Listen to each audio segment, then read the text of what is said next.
The lie is not for you and me. The lie is for those implicated to say, no matter what, we will protect you. And then we have to start asking the question, why? The lies are becoming increasingly more audacious. It's almost like they are mocking us. They're laughing at us. I was saying this to my team the other day, that Bibi Netanyahu is now reaching a level of psychopathology where it's almost like he wants to get caught. Do you know what I mean? He's smirking all the time. He's like, who's going to stop me? He's conducting a genocide in broad daylight. His cabinet members are explicitly stating that their aims are, in fact, an ethnically cleansing.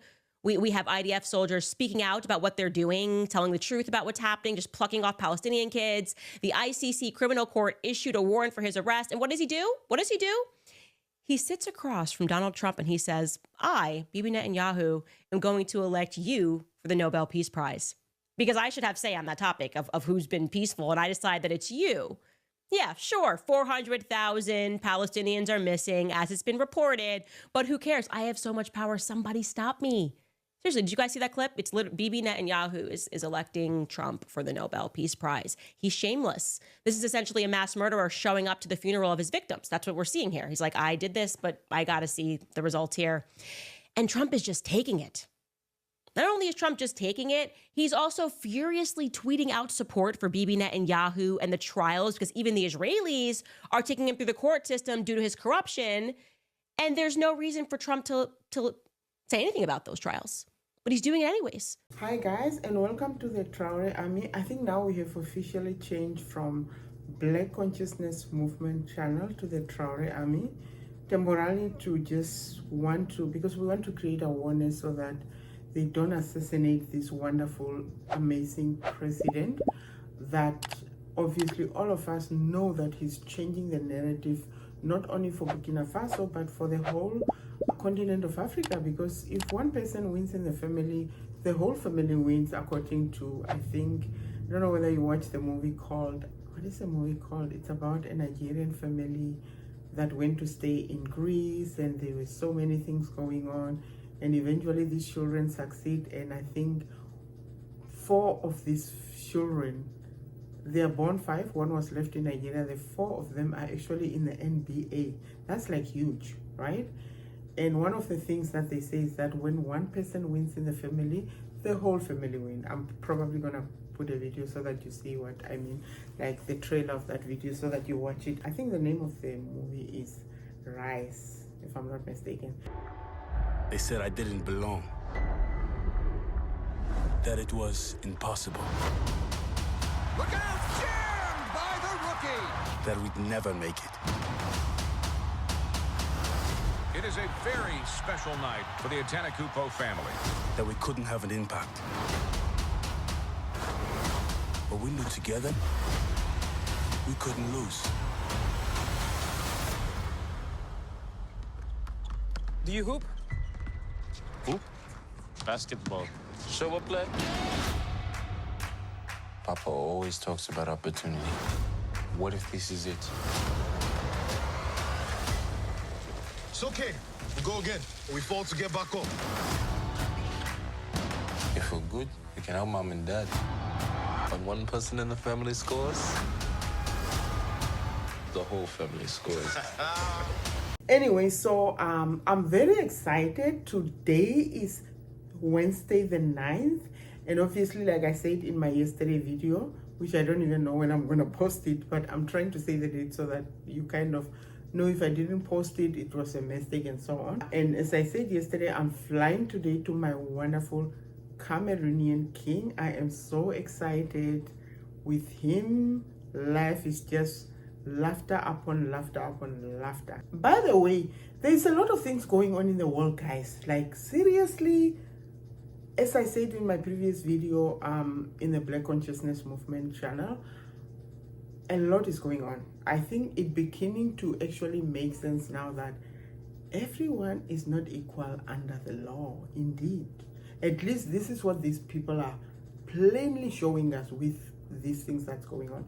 First of all, on this episode, I'm going to share what is going on in Bukina Faso, the good things Traore is doing. I am so proud of that young man. My God. Thank you, Lord, for protecting this lovely young man who's doing a lot for us as a continent. And then secondly, what is going on with the Epstein files? I'm not going to leave that. Like, I'm going to share that. You guys need to know what's going on, because that's big. That explains a lot of things that happened in the past, even during slavery, how they changed the Bible, obviously, kind of to fit their narrative and so on. And then Macron has openly, obviously, asked Trump to ask Candace to stop talking about, I think we talk about this, about his wife penises. Apparently, that's how Candace put it. And my God, this is crazy, hey? Like, it's becoming bigger and bigger and bigger. And also, in the same episode, we're also going to talk about Macron actually losing it, you know, obviously Brigitte Macron losing it in court about she being born as a man, and that man, I don't know whether they say it's actually his father. I'm not quite sure about that. I don't want to be sued though, because I'm not a news channel. I'm only going on what I'm hearing, but the evidence speak for themselves, because I mean, they couldn't win the defamation case that they had against this journalist.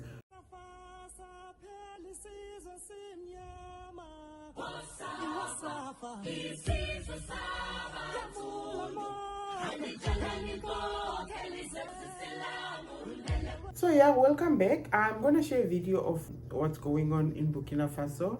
I am so proud of oh my God, Ibrahim Traore is just my, like, I don't even know what to say, honestly. Guys, check this video out and listen to what this guy is describing. Obviously, I'm not gonna share like a lot of, like, you know, part of that. I'm just like shortening it up, but listen to that. Ibrahim Traore don't take the president's salary.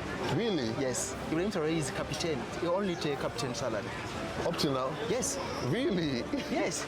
Realizing how very little I knew about the country, its people, or the man behind the headlines, I decided to come here myself to explore the country, to speak with the people who live here, and to hopefully hear from the man himself. Welcome to Bukina Faso! This was my first time in Burkina Faso, and like many African countries I've visited, I didn't know what to expect, so I stepped out into the city to feel the energy for myself. What surprised me as I started to explore the city was the way people moved around. It was far from what I would typically expect from a country under military rule, and it didn't feel like this country was in crisis. I wanted to know what it was like building a business here, so I met the CEO of Let's Go, an electric car company based in Burkina Faso, who says the new administration has given his business a fresh new start. Did you live outside the country before? Yeah. Okay. I was in Turkey before studying. Coming here was a challenge for me, but what really made me want to come back is the fact that the regime changed. We had hope that came onto us. Our president, Captain Ibrahim Traore, was the real one that inspired me. In setting up business, has there been any other challenges generally from your point of view? Yeah. Because to be honest, I started with 12 cars. The day I launched the app, that day we had as much as 10,000 demand of cars that day. Wow. Yeah. So I'm sitting with 12 cars and I have 10,000 demand. So I told my drivers, good luck. Good luck. I sat down and I drank the coffee. I was like, damn, that's a lot. It's a lot. The cars are assembled here? Yeah. Really? Yeah. Oh, wow. Is it assembled by people from here? Yeah. Really? Yeah. So instead of importing the car made already, they will assemble the car that's here, part by part, which is, we will reduce the price and also the cost of energy when it comes to consumption.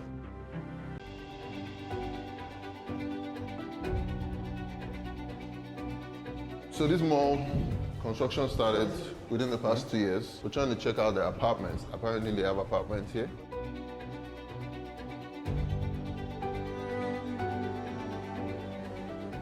Yeah, I'll come and buy one of this one. What do you guys think? Pick one? So they furnished it as well. Ooh, this is nice. It's not bad, it's good.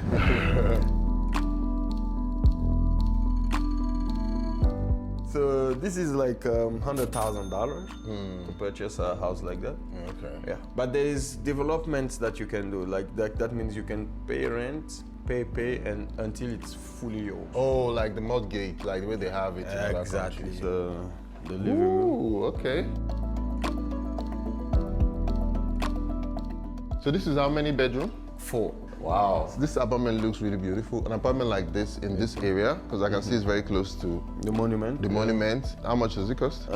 Actually, all these are sold out, but it's the whole building sold out. Sold out. Wow. So obviously, a lot of things are going on in Bukina Faso.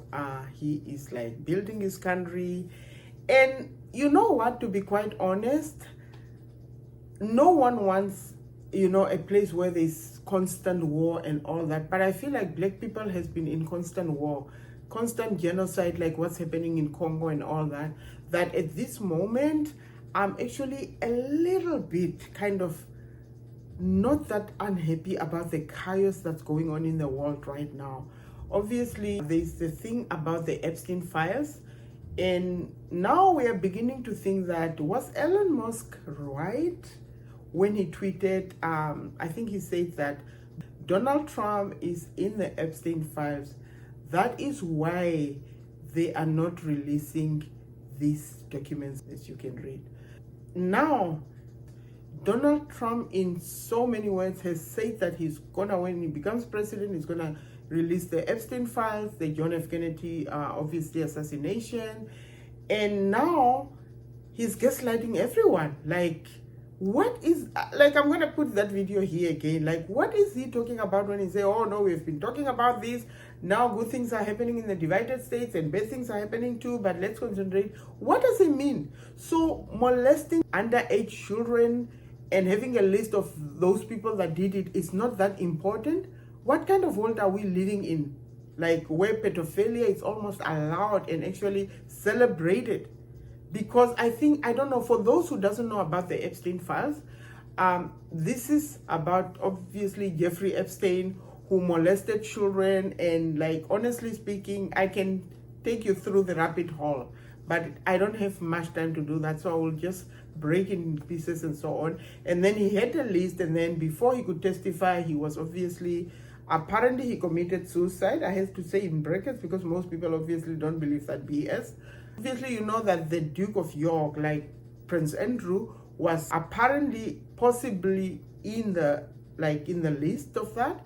And I think Stephen Bannon, and I think now, obviously, according to Elon Musk, Donald Trump, the president of the United States, is part of that and all that. And I mean, we know Donald Trump.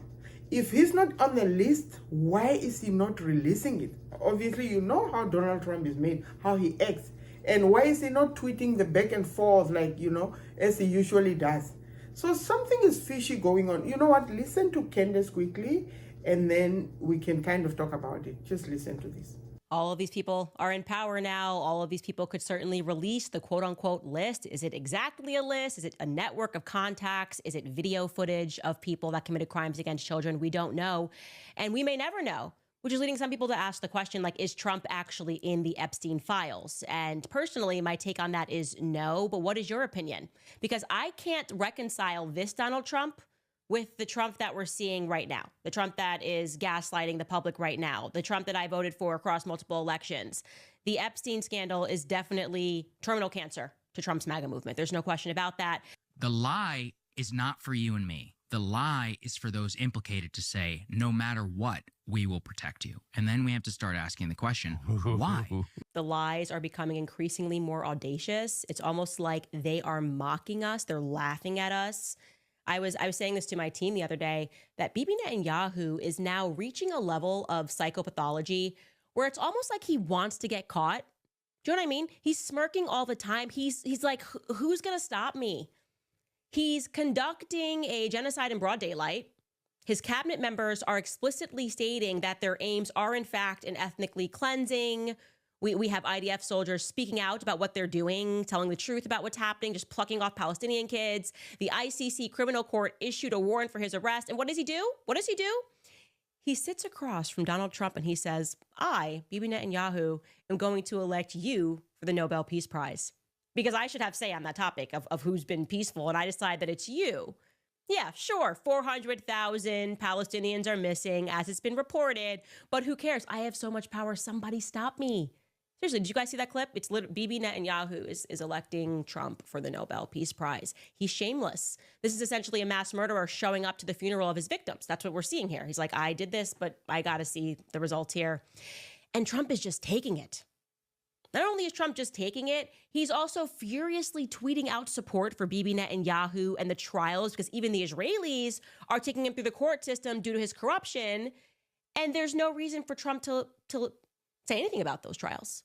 But he's doing it anyways. How is it that my father can be convicted of 34 crimes, but no one on Epstein's list has even been brought to light? I'm trying to figure out how that's possible, right, folks? It's almost like they're trying to protect those pedophiles for some reason. I can't imagine why, right? Why is the FBI protecting the greatest pederast, the largest scale pederast in human history? Simple, because of who's on that list. Everybody in politics has a vice that's much worse than alcoholism, is the way that I put it. But we release the list. Seriously, we need to release the Epstein list. That is an important thing. The DOJ may be releasing the list of Jeffrey Epstein's clients. Will that really happen? It's sitting on my desk right now to review. That's been a directive by President Trump. In this case, in Epstein's case, it is incredibly disturbing.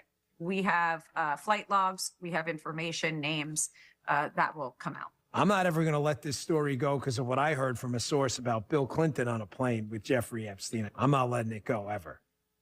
Ever. Are you still talking about Jeffrey Epstein? This guy's been talked about for years. You're asking, we have Texas, we have this, we have all of the things. And are people still talking about this guy, this creep? That is unbelievable.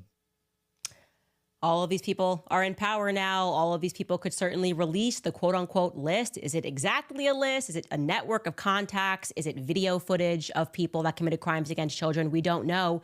And we may never know, which is leading some people to ask the question, like, is Trump actually in the Epstein files? And personally, my take on that is no. But what is your opinion? Because I can't reconcile this Donald Trump with the Trump that we're seeing right now, the Trump that is gaslighting the public right now, the Trump that I voted for across multiple elections. The Epstein scandal is definitely terminal cancer to Trump's MAGA movement. There's no question about that. Now, when you look at that, even Candace herself, who was very, very Trumpy, like in the sense of like she was supporting Trump and all that, now she's beginning to think, what the heck is going on with Donald Trump? What changed? Because the amount of gaslighting that I saw in that video is beyond me. Like, it's insane, like, honestly speaking. What is really going on? And now we also have Macron asking Trump secretly to ask Candace not to talk about Brigitte Macron being a man. Listen to Candace again. Oh my God, this is insane, okay? Thing happened all the way back in February, and I was sworn to secrecy temporarily, and I feel that today is the correct day to inform audiences because it may have some severe global implications. So here is what happened, all right? I received a very strange message from a friend of mine. I'm not going to identify that friend, but the message specifically read, "Hey, I have something to tell you from the White House. They asked me to call you. I'm just the messenger here." And he says, somebody very high up at the White House has asked me to ask you if, as a favor, you could stop speaking about Brigitte Macron. And I tell my friend, go back to that person and just say I said no. It's free speech. This is obviously an important story to me. The implications here are pretty severe about what I've uncovered. So no deal. When I checked online, I realized that Emmanuel Macron is in Washington, D.C. February 24th. He is in Washington, D.C. And he had departed the White House just hours before I received the call. When I call that person back, they tell me something that is even stranger. Emmanuel Macron is holding up negotiations to end the Russian and Ukrainian war. unless you stop speaking about his wife. I'm just going, what? Got the next morning. It's February 26th. Anyways, this phone call is coming from Florida. I pick up the phone, and lo and behold, so here's what happened. I'm negotiating this thing. I'm negotiating Ukraine and Russia, and you wouldn't believe how many parts are part. It is President Donald J. Trump. He is calling me, and in true President Trump fashion, he jumps right into the narrative. We're not, hey, how you doing? He just jumps right into the narrative of exactly how this went down. I am literally, it is hard to catch my breath to comprehend that 4 days ago, I'm ending a series about Brigitte Macron, and now I'm speaking to the President of the United States, and the topic of conversation, no matter which way you want to slice it, it's about Macron's wife's penis. I mean, there's no other way to say it, right? So guys, I don't know what's going on, but there is chaos going on in the world. And I feel like, honestly speaking, I feel like it's working out for good. Because Traore, at least now, I feel like because they're focusing on their own problems, the two main countries that has been so much on Bukina Faso, the divided states, and obviously France, Macron obviously, are now actually having their own mess to deal with. Because it looked like it's suggesting that was he also in the Epstein files? Like, guys, what's going on?